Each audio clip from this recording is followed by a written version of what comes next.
खबर बलिया जनपद के रसड़ा से है, जहां संजय कुमार सिंह तहसीलदार मजिस्ट्रेट ने तहसील के कार्यप्रणाली पर सवाल उठाया है। कहा कि नहीं मिलता है यहां गरीबों को न्याय, यहां के कर्मचारी भयभीत और डरा हुआ है। कहा तहसील के कार्यप्रणाली की विभागीय नहीं बल्कि किसी उच्च स्तरीय जांच SIT से होनी चाहिए जांच, क्योंकि गरीब आदमी को यहां नहीं मिल पा रहा है न्याय। यहां रोज हाई कोर्ट और सुप्रीम कोर्ट की जा रही है अवमानना, तो कुछ वकील यहां सिस्टम पर हो गए हैं हावी।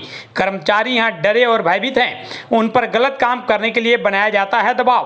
इस भय के माहौल में शासकीय कार्य करना हो गया है मुश्किल। मामला बलिया जनपद के रसड़ा तहसील का है, जहां 22 जुलाई को एक वकील ने नाजायज दबाव बनाते हुए तहसीलदार की मौजूदगी में उनके चैम्बर में पेशकार की पिटाई कर दिया, जिसके बाद पेशकार की तहरीर पर रसड़ा कोतवाली में पिटाई करने वाले वकील के खिलाफ मुकदमा दर्ज किया गया है। दरअसल यह पूरा मामला बीते 22 जुलाई से जुड़ा हुआ है। उस दिन पेशकार ने थाना रसड़ा में तहरीर देकर आरोप लगाया कि अधिवक्ताओं द्वारा मुझे मारा पीटा गया है, जिस पर पुलिस ने मुकदमा दर्ज कर आगे की कार्रवाई शुरू कर दिया, जिससे नाराज अधिवक्ताओं ने कल रसड़ा तहसील परिसर में तहसीलदार व पेशकार के ऊपर भ्रष्टाचार का आरोप लगाते हुए पुतला फूंक दिया।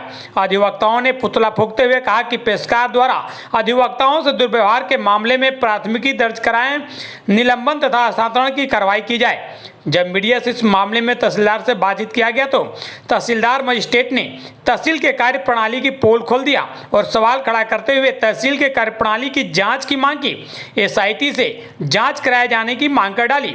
तो वहीं पेशकार चंदन कुमार सिंह ने बताया कि तहसीलदार के चैम्बर में घुसकर अधिवक्ता ने हमारी पिटाई किया है, दौड़ा कर कॉलर पकड़कर फिर तहसीलदार के चैम्बर में 4 थप्पड़ जड़े हैं। जबरदस्ती फाइल पर दबाव बनाकर तहसीलदार से कराना चाहते थे मनमाफिक फैसला, जिसको लेकर रसड़ा कोतवाली में तहरीर दिया है, जिस पर तत्काल पुलिस ने FIR दर्ज कर आगे की कार्रवाई में पुलिस जुटी हुई है। आइए आपको सुनाते हैं चंदन कुमार पेशकार क्या कहते हैं, वहीं संजय कुमार सिंह तहसीलदार मजिस्ट्रेट की भी बाइट आपको सुनाते हैं, क्या आरोप लगाते हुए कैसे जाँच की मांग किया है। मेरा नाम चंदन कुमार है, मैं तहसीलदार रसड़ा का पेशकार हूँ। क्या प्रकरण हुआ है, थाने पे आए हैं आप? प्रकरण ये हुआ है कि मैं ऑफिस में करीब 1 बजे बैठ के काम कर रहा था और अधिवक्ता मंजीत सिंह दौड़ते हुए गाली देते हुए आए और तब तक हम कुर्सी पर से उठ के और तुरंत साहब के चैम्बर में भागे और चैम्बर में तब तक वो पीछे से दौड़ के चैम्बर में आया और मेरे साहब खड़े होकर रोकते रह गए। तब तक 3-4 थप्पड़ हमको लगा दिए। किस साहब के चैम्बर में? तहसीलदार रसड़ा के। क्या प्रकरण था, क्यों मारे आपको? प्रकरण यही था कि एक पत्रावली में वो बहस किए थे, उसमें जिसे आदेश हेतु सुरक्षित रख लिया गया था पत्रावली। तब तक साहब अस्वस्थ हो गए और छुट्टी चले गए और छुट्टी से आने के बाद मतलब हमसे पूछा गया तो हम कहे कि साहब आ गए हैं और आप लोग बात कर लीजिए, बात करके अपना आदेश करा लीजिए। बस यही हमारे साथ बात हुई है। तो इस बाबत आज उन्होंने आपके ऊपर हमला कर दिया? एक बार एकदम कोई बात नहीं। आज मतलब उनके साथ कोई भी बात नहीं हुआ है। अचानक बैठे थे और तुरंत आके गाली देने लगे। उसके बाद गाली हमको पकड़ना चाहे, लेकिन हम कुर्सी पर से उठ के तुरंत खड़े हो गए और खड़े होकर तुरंत चैम्बर में भगे। साहब से जाके बात बताए कि मंजीत सिंह हमको सर मारने के लिए कह रहे हैं। तब तक वो दौड़ के उधर से पीछे से चले आए और हमको कॉलर पकड़ के और बटन हमारा टूट गया है और 3-4 तबड़ाक लगा दिए। अच्छा, तो यहाँ थाने पे आए हैं कि आश्वासन में? शनिवार को मणिजीत सिंह अदालत में आए। मैं अपने चैम्बर में था। पेशकार को भद्दी गालियां और कुर्सी उठा के मारने के लिए तुल गए। पेशकार भागा और मेरे चैम्बर में आया। मैंने कहा अच्छा तुम यहाँ बैठो, मैं मणिजीत सिंह को समझाता हूँ। फिर मणिजीत सिंह गैलरी की तरफ से आए। उन्होंने जो है अश्लील गालियां और कॉलर पकड़ के 2-4 थप्पड़ पेशकार को लगा दिया। मैं रोकता रहा। मैंने कहा वकील साहब PO मैं हूं, आपको जो ग्रीवांसेस है, जो तकलीफ है, मुझे बताएं। मुझे देखिए, आप सभी मीडिया कर्मियों से विनम्र अनुरोध है, मुझे यही कहना है कि यहाँ एक बहुत बड़ा गैंग काम कर रहा है तहसील में। जो जमीनों अधिकारी यदि कर्मचारी सही काम जो करता है उस पर नाजायज काम के लिए दबाव डाला जाता है। जब आपको मैं अभी रिकॉर्ड भी प्रस्तुत कर रहा हूं, ये रिकॉर्ड है आपके सामने, ये मैं दे रहा हूं, आप लोग इसका परिशीलन करिएगा। और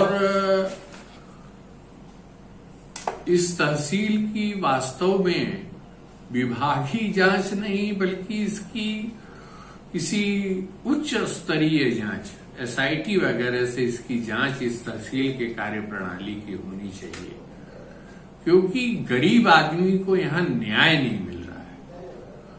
अब हमारे राजस्व मैनुअल में स्पष्ट कहा गया है कि अगर विवादित नहीं है तो 45 दिन में, और यदि विवादित है तो 90 दिन में डिसाइड हो जानी चाहिए। एक एक पन्ने का दरखास्त लगा करके रोज प्रस्ताव, अरे भाई किस चीज का प्रस्ताव? ऑनरेबल हाई कोर्ट ने, ऑनरेबल सुप्रीम कोर्ट ने बार बार कहा है कि प्रस्ताव किसी भी दशा में नहीं होना चाहिए। तो एक तरह से देखिए तो रोज यहां ऑनरेबल हाई कोर्ट का और ऑनरेबल सुप्रीम कोर्ट का कंटेम्प्ट किया जा रहा है। रोज एक प्रस्ताव लिख करके भेज दिया जाएगा। तो मैं तो जनता से ये अपील करूंगा कि भाई अब आप लोग आओ, दोनों पक्ष हम अदालत और बैठते हैं, अपनी अपनी बात को हो गुण दोष के आधार पर सुन करके एक ही बार साक्ष्य लाओ। एक डेट नहीं, 2 डेट, अधिकतम 3 डेट में मैं खत्म कर दूं। मानसिकता जो सभी अधिवक्ता इसमें सम्मिलित नहीं है, देखिए लिमिटेड लोग सम्मिलित हैं, लेकिन वो लिमिटेड लोग सिस्टम पर हावी हो गए हैं और कोई मुंह खोलने के लिए तैयार नहीं है। कर्मचारी बिल्कुल भयभीत है, डरा हुआ है। यहां पर ये बहुत बड़ा प्रश्न है और इस भय के माहौल में शासकीय कार्य का संपादन करना बड़ा मुश्किल है। परम पूज्य योगी जी महाराज से तो मैं नहीं गुहार लगा सकता, मैं हायरार्की में बहुत छोटा हूं, लेकिन मैं अपने आदरणीय जिलाधिकारी महोदय से अवश्य इस बात को मिल के बताऊंगा कि यहाँ पे गंभीर जांच कराना बहुत आवश्यक है। उससे तमाम कर्मचारी, पूर्व के कर्मचारियों, अधिकारियों के कुकृत्य सामने आएंगे और जो यहाँ के ऑर्गेनाइज्ड गैंग है जो रियल एस्टेट का काम कर रहा है और ये सब कर रहा है, वो सब बातें सामने आएंगी। वर्षों की परंपरा यहाँ है कि अदालत न चलाओ, अदालत की पत्रावली अपने पास रखो और बोले तो पीओ को गाली दो, पेशकार को गाली दो। और कर्मचारी, देखिए नौकरी करने वाला आदमी बाहर से नौकरी करने आता है, उसको कोई सपोर्ट नहीं मिलता है। राजस्व विभाग का अनुशासित सिपाही हूं, मुझे बिल्कुल ये कहने में गुरेज नहीं है कि यहाँ रिकॉर्ड में, राजस्व रिकॉर्डों में बहुत धांधली है, बहुत पहले से खेल खेला जा रहा है।